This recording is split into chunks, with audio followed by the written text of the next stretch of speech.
Moshi Moshi. Hello, I'm Zeb Ramsbotham, and I'm Annie Ramsbotham. and we're the Rambling Ramsbothams. Our journey might be rambling, but we hope this podcast isn't.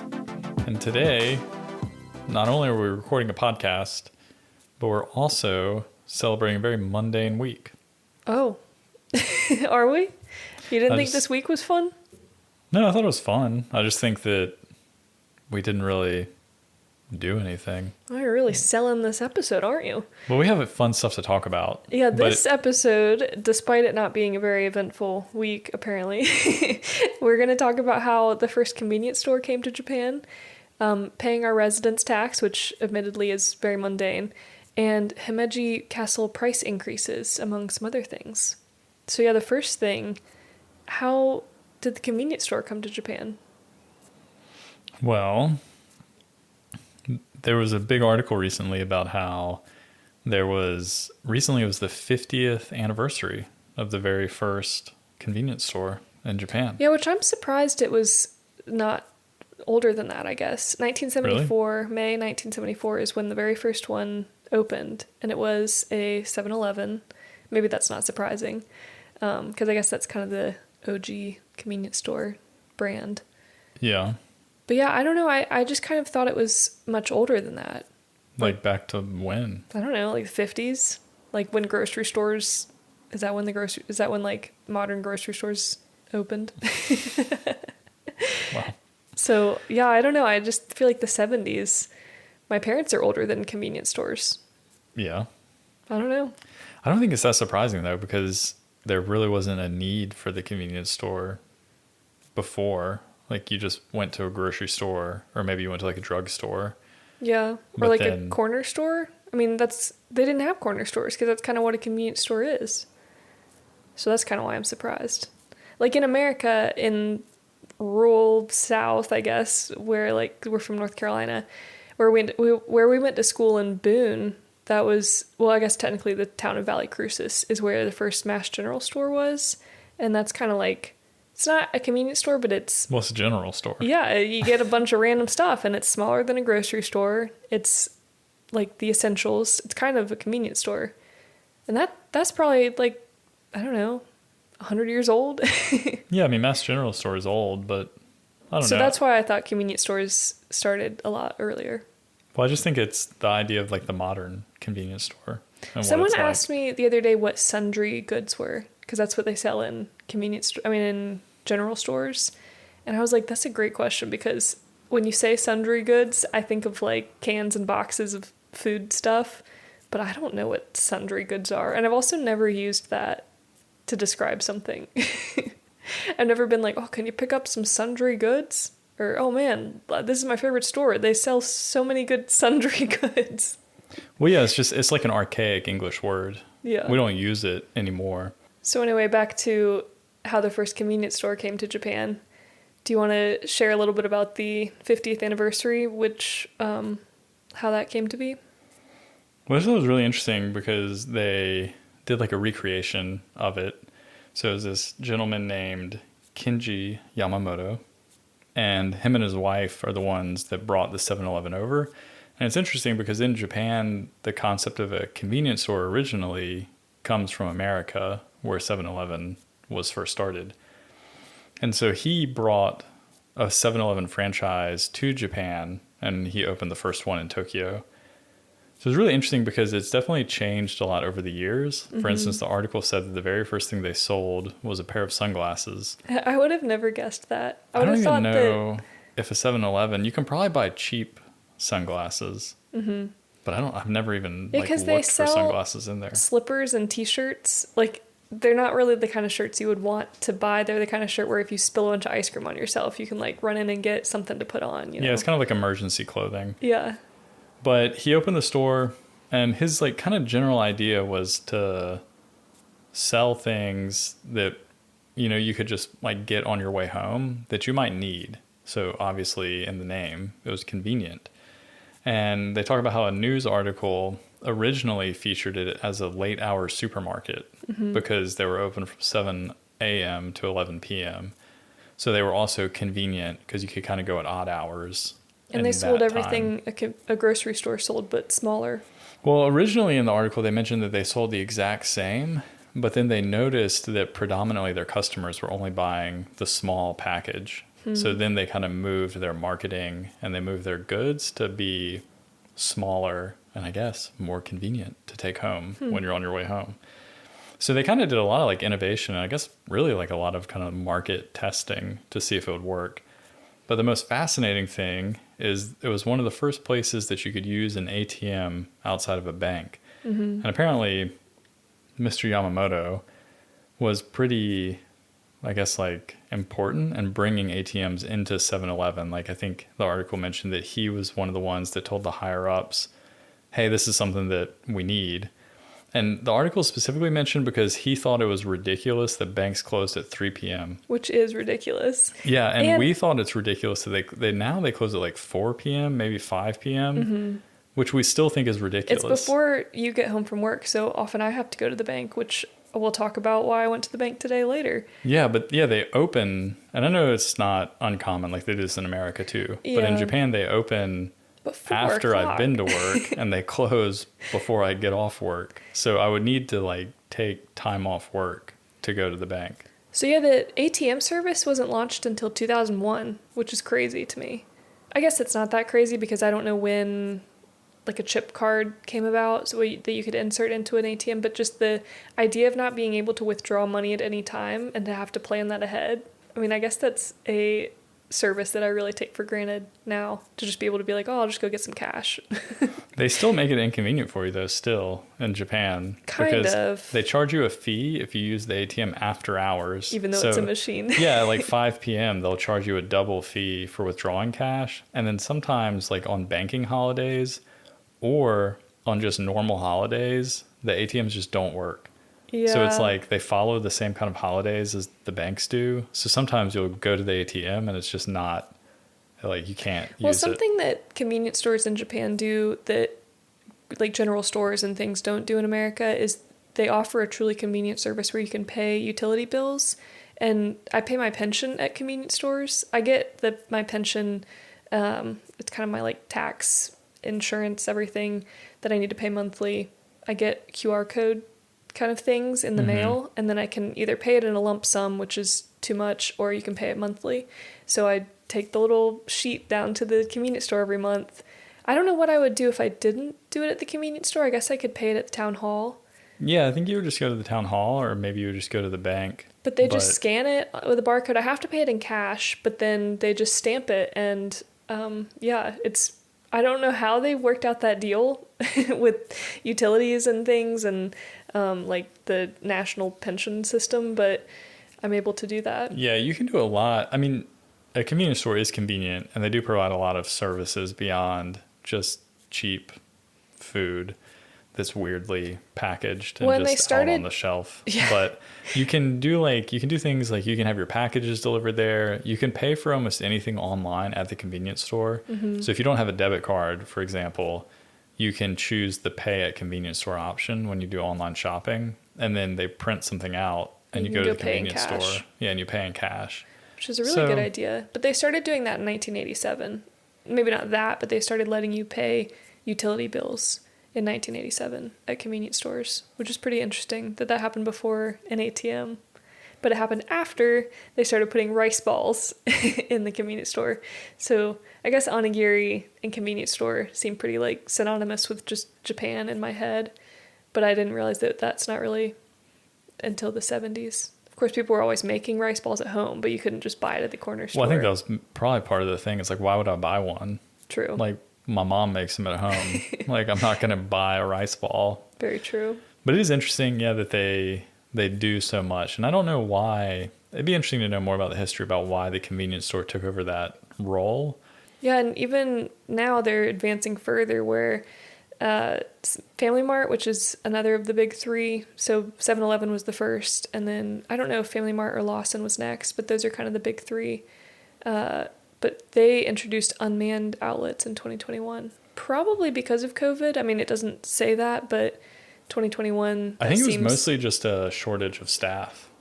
Like convenience stores are one of those interesting places where you see a lot of foreigners working there, like from other Southeast Asian countries. there are Because obviously... they're always hiring, and so if somebody comes and they need a job, is that I guess. why? I don't really know how it works, but they have their whole like technical intern system. Also, I think that they generally think of like convenience stores as unskilled labor, which is interesting because it's a pretty I know, it's rigorous pretty job. Like you intense. have to know how to do a lot. It's not just like scanning barcodes. You have to be able to, like, I went in there because I have to throw my mamachari away because it just is super rusty and it doesn't shift anymore. But since it's a large thing, I have to pay a fee for the oversized trash. So I had to pay like 800 yen for a trash coupon, basically. Yeah. And so I went to the convenience store and I was like, can I get this here? And they were like, yeah, 1 second. They like rummaged through all the shelves and they gave me the coupon. And I was just kind of thinking, like, I wonder how many little coupons they have back there and how many they have to know about. Because they were like, oh, yeah, we've got the oversized coupons over here. Yeah, I feel like it's a pretty intense job, especially if it was busy. Like, I bet rush hour in a convenience store is pretty wild.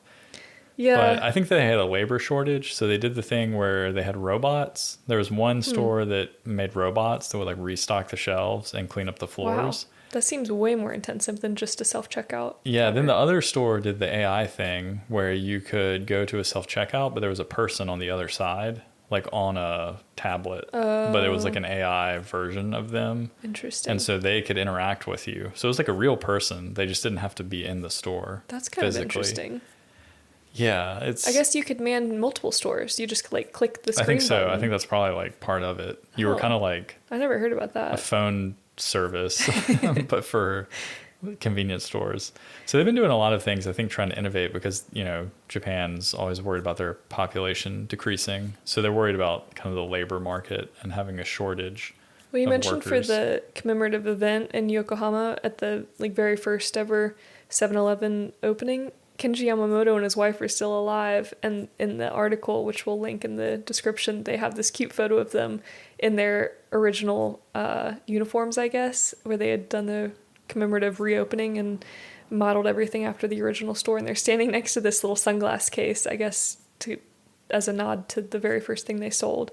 And then the outfits they have on, I don't even know what the current outfit is. I guess it's just kind of a nondescript polo shirt or something. I can't even it's like picture. a green polo and then some kind of khakis. These are like zip up red polka dot and orange polka dot. They look more like the Pep Boys or some kind of like gas station attendant. Oh, I was thinking like from a like the bowling 50s. shirt. Yeah, But they're very cute. They're they seem very 70s, you know. Yeah. But yeah, I think it's pretty cool that it's the 50th anniversary last month exactly. What would we do without them?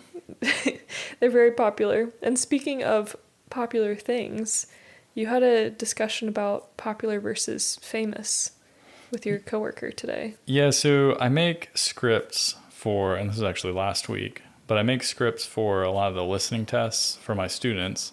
So when they're getting tested on their kind of English, you know, ability, they listen to my voice in a recording. And I had written this script, and I said specifically in the script that some foods and clothes are so popular that they spread all over the world. And so my coworker had taken my script and she made some true-false questions based on it. And one of the questions she made was, some foods and clothes are so famous that they spread all over the world. And she said that the answer would be false. Because you said popular? Yeah, so I had said popular. And so she was asking me to like read through it. And I got hung up on that one. Because I was surprised that she said it was false. Because I thought it could be true. Because in my view, the terms are almost interchangeable, like with some slight contextual differences. So, and if I was a student and I had said that was true, and then the teacher told me it was false, I think I would have been fairly upset. Yeah, it's interesting. Like something so popular that it spreads, something so famous that it spreads. That seems like, even though they're not true synonyms, they seem pretty synonymous with the meaning. Yeah, so like I understood her. Originally, I thought I understood her perspective because I was like, oh, like maybe she was trying to check their actual like listening. Yeah. Like did you I didn't literally say that. Yeah, I didn't literally say that. So then I asked her about it. And her reasoning was that for Japanese people, popular is a degree of like or dislike, where famous is more about being well known. So to Yeah. her, they had two distinct meanings. That is really interesting. Yeah, so she took it as some foods and clothes are liked so much that they spread all over the world. So the reason for their spread was because people liked them, not because people knew about them. Yeah. Which that makes sense because we also have infamous. Yeah, so then that's what I was thinking is maybe she wasn't aware of the concept of infamous compared to famous, so that they're opposites. But When you told me about this, I looked up the kanji for the words popular and famous in Japanese. And popular is ninki, and the two kanji is person and then like have. And so it's, or interest, sorry. And so it's like to have a lot of person interest. So popularity is that you have a lot of fans, and it's an inherently positive thing. But then yume is famous, and it's more neutral. It's not really good or bad. It just, the two kanji are name exists. So your name is known. Yeah. Like it's not really that it's good or bad. It's just that your name's out there versus person. Like a lot of people are interested in you. That's kind of what I was thinking, because we've talked about this before, that dream in Japanese is both, it can be either a good dream or a nightmare, but it's the same word. So they distinguish, I guess, by adding the adjective onto it. You know, you either have like a yoku or yokunai, like it's either good or bad. So I thought maybe it was the same thing with famous, that their one word for fame is kind of like that. Like you have to, like they don't have a separate word for infamous. They only have famous. But I thought it was kind of like in my mind, it's a bit of a scale. Like you're unknown, you're known, you're popular, and then you're famous. So I almost even thought that, you know, famous is like a degree above popularity, but kind of in the same sliding scale. Oh, really? Yeah, but then I did understand that, like, I get that just because something's famous doesn't mean it's well liked. Yeah. But it's kind of the same thing with like popularity. Pop music is popular music, and it's hard to argue that, you know, no one likes Taylor Swift. I'm personally not a fan of Taylor Swift, but I wouldn't be able to say that she's not popular, you know? Yeah. And same thing kind of with like famous. Like, obviously Taylor Swift is famous. I happen to not really like her that much, but she's famous and people respect her. Yeah. So It's it's kind just of the so same. interesting that, I mean, I get that there's a difference in words, but I still wouldn't have thought that the sentences that you gave had two different meanings. So Yeah, I it's didn't just either. interesting that I guess with different kanji, you have a different interpretation of a word that seems really similar. Yeah, which makes me think about how this goes back to like a little bit what we were talking about earlier with like the translation of words and stuff, that, you know, some human, I guess, typed in for Google Translate, you know, the literal translation of the word. But maybe if you're just looking at a dictionary, you can lose some of the contextual translation difference. So like if you type something into Google Translate, you get a result, but it might not be for the correct, you know, context that you're imagining. Well, yeah, I mean, that's why a translator is such an important job. Like a human translator. But I think that's where we run into problems where like so many people now do just use Google Translate. Yeah. And so then it's just a transliteration. Yeah, it's like a literal sense, but you don't get the context. And so I got her to change it to some foods and clothes are so old that they spread all over the world.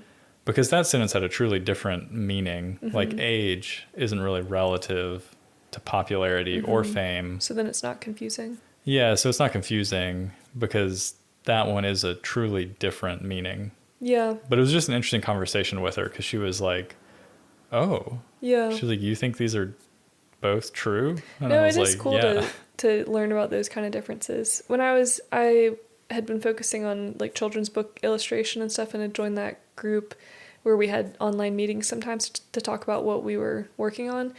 I was, of course, interested in illustration, but there were mostly authors and translators in the group, and the translators were the most interesting ones to talk to because they were working on, it was just a field I had never really thought about, but they were trying to translate children's books from English to Japanese and vice versa, and they talked a lot about how you have to worry about like rhythm with the words, but also you have to worry about what people actually mean to say. And so even if you translate it, it maybe doesn't make sense. Like maybe it's a kind of a fable that only makes sense in one culture, or like an inside joke, but then it's not funny if you put it in English or something like that. So Yeah, because you're trying to capture, I guess, the original intent of the author, which might mean that you have to use a pretty different vocabulary from what they were using, but it's because the language you're translating it to. Another example that I always think about is when you talk about going for a bike ride, really you like use noru, like you ride a bicycle. it's the verb that means to ride. Yeah, but a lot of like athletes use hashiru, which is to run. So they would say, oh, like, you know, it would kind of end up translating like we had a really good run, or it was nice running with you the other day, or like, will you be running tomorrow? Yeah. And if you do a direct translation, it does seem a little off. Yeah, you said in your like cycling group chat you were getting confused sometimes. Because Not they were like saying, really, like, I was getting confused, like just like very like because I knew what they meant. I was just well, confused. because you were in a cycling group chat. Yeah, I was just confused initially, like, and I still am kind of confused. Like, why do they use to run? I wonder if it's like, oh, let's go for a spin. You know, I don't in know. English, like, where did that come from? I mean, I know the wheels are spinning, but Yeah, if and I you're said spinning that, your legs. if you said that literally, it would be kind of confusing because it would be like spinning in a circle, kind of, you know. Yeah, I just think it's interesting when they have like a word that means to ride, and in a general sense, you use that when you say you're like riding your bicycle. Like if someone asked me what I was doing over the weekend and I explained like in a general context with my coworkers, if I told them, you know, like if I use maybe it's just noru, more like slang. they would understand. But yeah, if I told them I went for a run, they would definitely think like, oh, you went for a run? And they'd be like, oh, like, sorry, I was just trying to be cool. Like everyone, all the other cyclists I know use hashiru. Yeah, I don't know. Maybe there's some other context things with it. It could be, and it would be funny too if it was just like, I wonder if it's like a regional thing. I've never really looked online. Like I wonder if other cyclists. On the Tokyo cycling forum that you read sometimes, do they use? Well, actually, that's all It's in all in English. English. So. Yeah. Yeah, I don't know.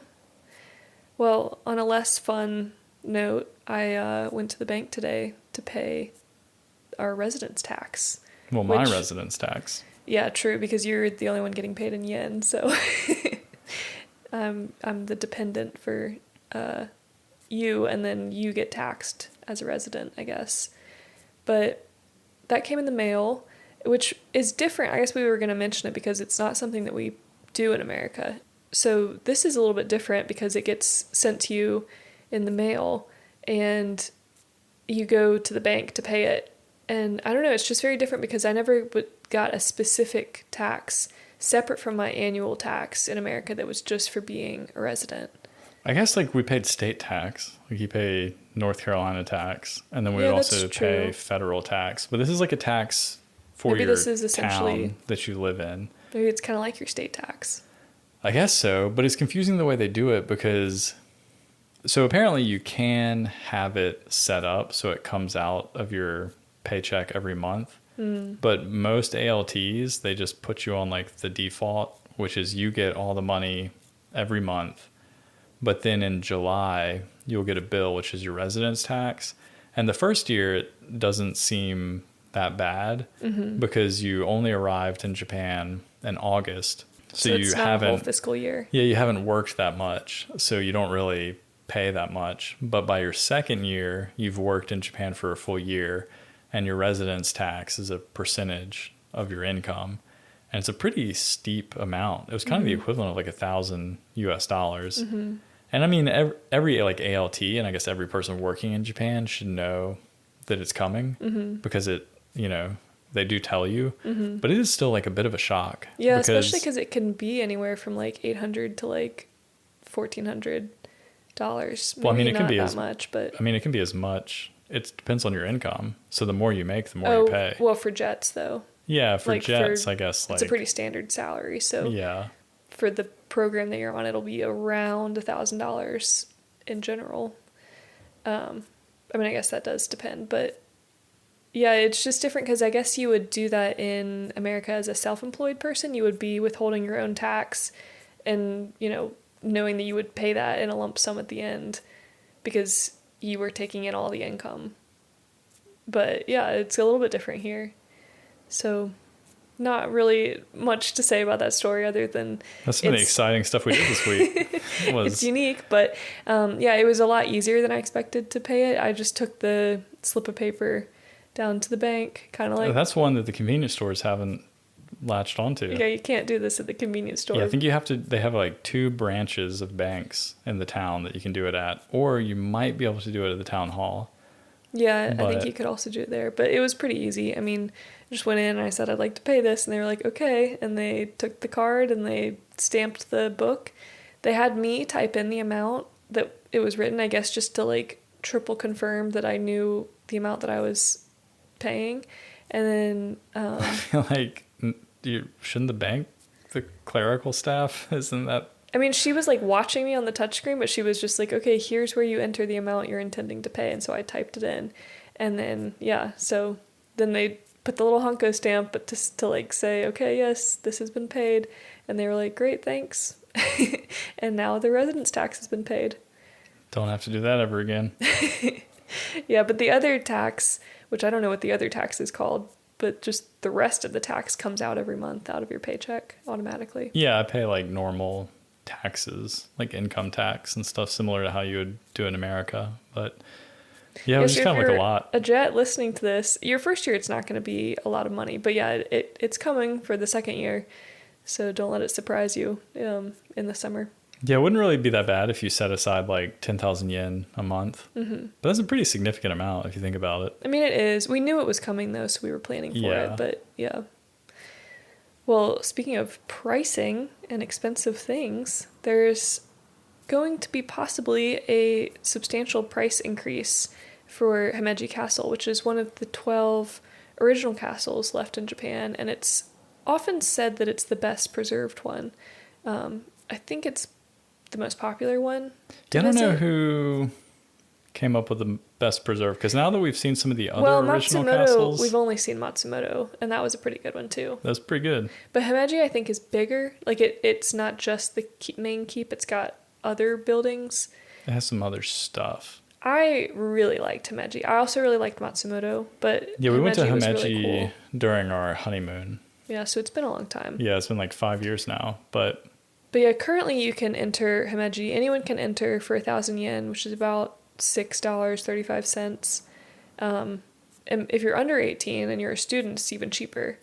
But it's a World Cultural Heritage Site, and it's been in the news because I think the mayor, he was recently in a kind of a press conference. It felt like a very casual thing where he just mentioned like, oh, we'd also like to increase the price. And yeah, it sounded like someone asked him in a press conference, like, what are you going to do to, improve the situation in town? Mm-hmm. And it sounded like he just kind of blurted something out that like he's been thinking about, but maybe hasn't like run by a bunch of people to see if it's going to be official.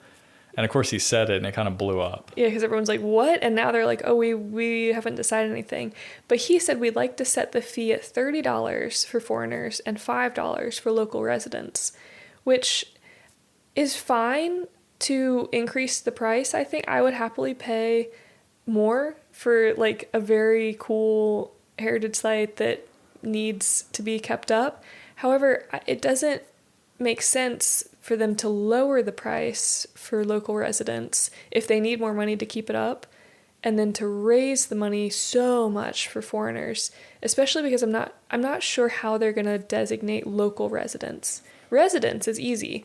Like you just show a residence card and you either are a resident or you're not, but I don't know what a local resident is. Yeah, it's like a local resident, someone who lives in the prefecture, like, or lives in the Himeji area. Or is it somebody lives in Japan? Yeah. And then, of course, you get into, like, the slippery slope territory of is it someone that looks Japanese? He didn't say Japanese people, but he did say local residents. So I don't know what that means. And this is an interesting situation because we tried to pull this there are a bunch of articles about it, but many of them are written from, like, a foreign news source or a foreign perspective. So we tried to look at a news. It's from the Asahi, and that's one of 2 largest newspapers in Japan. So it is from a Japanese source, but someone did translate it into English. Yeah, so I don't know And what they... yeah, like we just talked about, we don't know how good of a translation job they did. So we haven't seen, the original Japanese. So it would be interesting to know, like, well, what kanji did he use and what would be the actual translation? Well, and I'm assuming that since he didn't say for foreigners it's this price and for Japanese people it's this price, I'm assuming he did mean residents, regardless of whether or not you're Japanese. But I don't know why the word local's in there. Yeah, he said local resident, and at one point he did use the term foreign tourist. So then that seems to insinuate, or that whoever translated the article translated it as foreign tourist, which seems to insinuate it wouldn't be a Japanese tourist who's like coming down from Hokkaido to see Himeji. It would specifically be someone from overseas. A tourist that's from overseas. Sure. And like, that's fine. When we were here on our honeymoon, I would have paid $30 to see that. And like, I understand that they need money to be kept up and to be preserved, and like, I'm all for supporting the preservation of one of 12 remaining castles. However, in 2023 they said that 1.48 million people visited the castle, and of those 450,000 people were foreigners. So about a third of the people that visited were, like, air quotes, foreigners, so people who came from overseas, I'm assuming. So if that's the case and they are losing money on the upkeep of this castle, and they are like, we need to increase the fees to visit the castle to keep it up, I don't know why they would decrease the price for 2/3 of the people who are visiting and then increase the price so much for a third, because I don't know if that will actually even out. And in that case, it makes it seem like they don't actually care about the price to increase for preservation. They just want to deter certain visitors, Yeah, it seems a little kind of like at odds with itself. And there's like a lot of interesting stuff in the news specifically surrounding this topic. And I will like preface this by saying, like, I've never felt unwelcome in Japan. I don't think I've ever been in a situation where I felt like, I wasn't supposed to be somewhere. Yeah. I guess we have had a situation once where they said we couldn't go into a restaurant, but I think it was because it was during our honeymoon in Osaka. But I think, don't remember that at all. Oh, really? Yeah. It was just like an awkward moment. But like, since we've been living here, I don't think I've ever really felt, like a person that's not supposed to be here. No. But increasingly in the news, there are more and more news stories about things like this, where they're trying to figure out essentially Japan as a whole from, like, in the internet, like the perspective of online. If you're reading the news, it seems like they're not really handling the popularity of tourism and the boom in tourism very well right now. Yeah. So there are a lot of news stories kind of like that are really funny because they'll talk about things that foreigners do or, things that, are happening. But sometimes they don't mean foreigners, they mean tourists. But then as foreigners who are currently residents, we would get lumped into that. So sometimes it's confusing because I don't know if they mean just somebody who's not Japanese, because I'm not Japanese, I am a foreigner, but currently I am a resident. So I'm not from here, but like right now I live here. So sometimes, like, for example, when we go to Kenroku Garden in Kanazawa, and I'll buy the ticket and there's no difference in price, for, I think there's a local discount at certain times of the day, but I'm just paying the regular ticket that everyone else is, and then they'll ask, where are you from? And what they really are asking, because the first time I was like, oh, I'm American, but I live in Ishikawa right now, and they were like, okay, like, that's not really what I was asking. What I figured out they really are asking is they want to know which pamphlet to give me, because they have different languages, and so when I say America, they hand me the English one, which that in itself is kind of funny, because what if I spoke a different... they could just ask me, what language do I want? Yeah, it's like, what if I live in America, but I prefer speaking Spanish? Yeah. But it's fine. Like, I know that they're asking me, where are you from? But that's not really what they're asking. But when it would skew data like this, if they're truly asking, like, where are you from? Because we want to know how many overseas tourists are visiting. Well, this is where they need a category such as local resident or foreign tourist. And they could lump us in with local resident. Or Would we count foreign as resident. local resident though? You know, like I have a resident card, but like, am I local? You know, No, because we live in Uchinada. We don't live in Kanazawa, so we're not real locals. Yeah, it's just interesting. I'm not opposed to them increasing the price. I think it's a huge increase to like almost 6 times the price. It's pretty drastic. Honestly, it's enough money that I would. You would maybe not go. It's kind of like, well, I've seen it from the outside, and I don't know if I need to pay. Yeah, it's just maybe. if you think about it, especially both of us going, it's $60 for both of us. Like that's a night in a hotel room. Yeah, somewhere. true. So It's it is way like a different huge. than we paid $12 for us both to go. Yeah. And also the poor mayor guy had this like really funny quote where he was like, Himeji Castle is the only World Cultural Heritage Site where tourists can enter for only $7. Yeah, which And I don't think then- that's true. Yeah, I was looking it up, and for example, Shirakawa-go is a UNESCO World Heritage Site. And It's free. You can just go to Shirakawa-go. Yeah. Nara is a World Heritage Site. You can just go to Nara. But I sympathize with him. Like, if they need to increase the prices to keep it up, then do it. I mean, it's a cool castle, and I would hate for the grounds to not be able to be kept up because they can't make money. But it just seems like an odd way to do it, to increase one group by so much and then to decrease the other group that's actually 2/3 of your visitors. But I don't know. Yeah. Either way, they won't do anything until 2025. Yeah. It's just an interesting, like, ongoing topic that I feel like just looking at the news, it seems always relevant. And there are just so many things kind of like going on where it's just very frequent. And it's always like, does kind of make me laugh to read the stories just because sometimes I know what they mean, but then just the way that the wording they use, it's like, come on, guys. Like, I don't know. Yeah, it's interesting. It'll be interesting to see what the wording is when they decide. If they do decide to increase it, I just hope that, yeah, they figure it out. And I kind of don't really care as long as they're just honest with their kind of like intent about why are they increasing the price? Like, are they trying to drive? Because a lot of places are increasing price and they'll specifically quote over tourism. So they're increasing prices Maybe specifically. they're just trying to keep tourists out. Well, that's the thing is if they're increasing prices specifically to combat over tourism, kind of like you said, they should increase the price for the local residents because they're the ones that are overwhelmingly They're the largest visiting. amount of visitors. Yeah. So if you have too many visitors, like, well, there's your Increase target it market. across the board. Yeah. Like, Yeah, I there's don't some know. interesting things like that, but who knows? We'll see. Well. Do you have a word of the week? I do. So my word of the week is shitsujin, which this might be one of those instances where I've just used Google Translate and maybe my context of the word is incorrect. Oh, yeah? But it can mean a variety of things, and they're basically all having to do with being wet or damp or moist. So apparently it can also be the word for humidity. Oh.